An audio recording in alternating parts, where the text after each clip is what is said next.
اب ہسپتال میں مریضوں کی خدمت ہم نہیں کر سکتے جو نیک ڈاکٹر صاحبان کر سکتے ہیں، تعمیراتی نقشے ہم نہیں بنا سکتے جو انجینئر صاحبان کر سکتے، ہم نہ،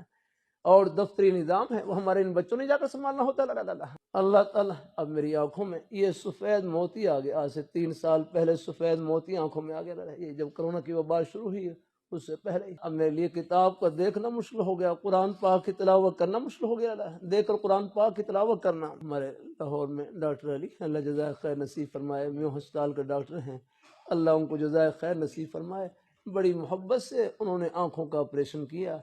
اللہ نے آپریشن کامیاب کر دیا۔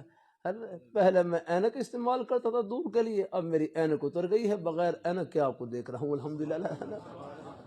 نزدیک کے لیے اور نزدیک کے لیے اینک استعمال کرتا ہوں، لیکن دور کے لیے اینک اتر گئی۔ اب دیکھ لیں، میں ایک ادنا سا طالب علم ہوں، وہ طب کی تعلیم، ڈاکٹری کی تعلیم میرے لیے شفا کا ذریعہ بن گئی، اور کتنے مریضوں کے لیے شفا کا ذریعہ بنے گی، آگے سارا ثواب ان کو ملے گا۔ مجھ سے ڈاکٹر علی کہنے لگے ہم تو فیس لیتے ہیں، معاوضہ لیتے ہیں، فیس لیتے ہیں، یہ ہماری خدمت کیسے، ہم تو فیس لیتے ہیں، ہماری خدمت کیسے ہے؟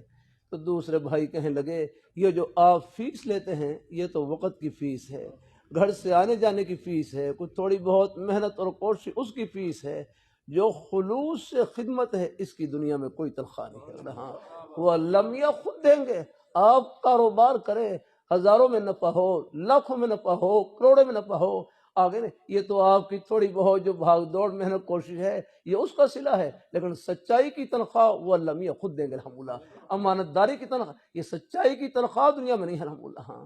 کہ روزی کا کوئی بہانہ سچائی سے بھرا ہوا، امانت داری سے، اپنی حق حلال کی روزی سے، یہ بہانہ فرش پر نہیں، جنت کی ٹھنڈی ہوا میں الحمدللہ۔